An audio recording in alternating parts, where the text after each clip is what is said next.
I don't know how long I was in the mirror for. Centuries at least. I saw the doctors on a regular basis. They found me no matter what mirror I was exploring that day.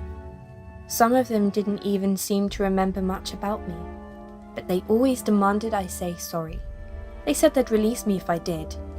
I always refused because I wasn't sorry, and then they went away. Until one day a new doctor found me.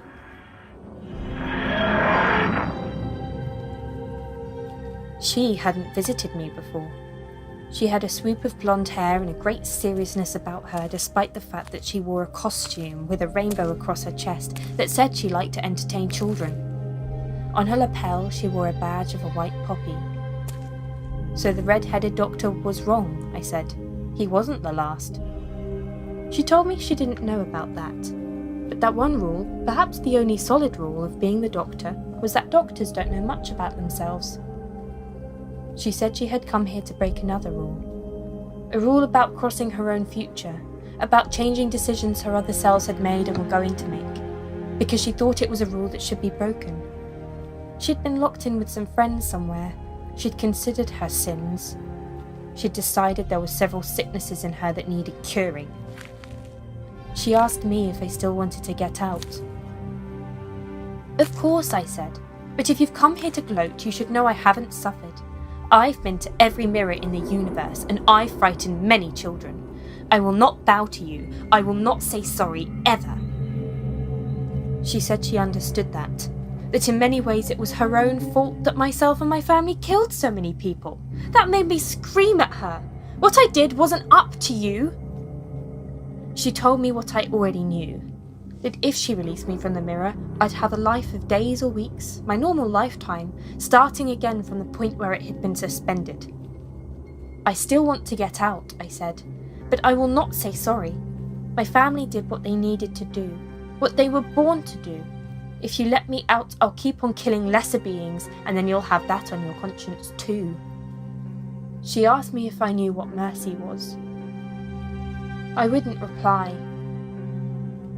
She said then that mercy had nothing to do with fairness, that mercy set fairness aside and said there was no getting even, no balancing the scales, there was only deciding against pain. There was only being kind to yourself by being kind to others. She said she didn't need me to be sorry, and she took a big hammer from her pocket. I jumped back from the mirror as she smashed it. She smashed it time after time, smashed it into a million pieces. And then she held her hand out to me. The expression on her face was stern, not welcoming.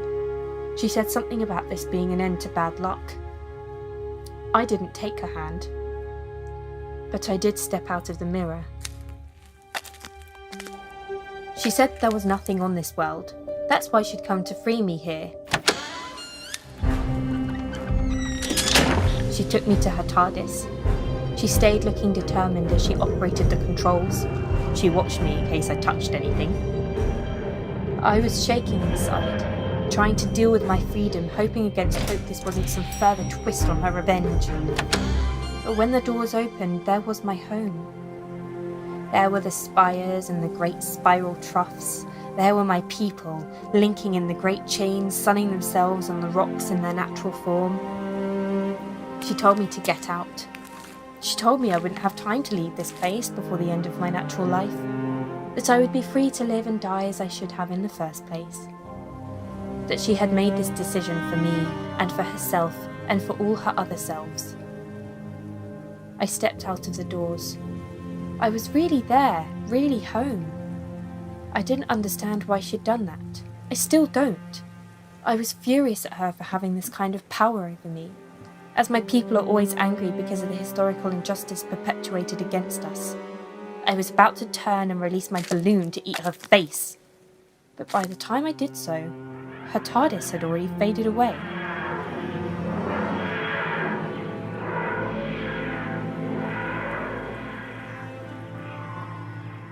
I could only turn back to look at my world. I couldn't help but feel something relax inside me at being in the embrace of my people. They were already coming towards me, calling out, curious, welcoming. I took a deep breath, and the air was good.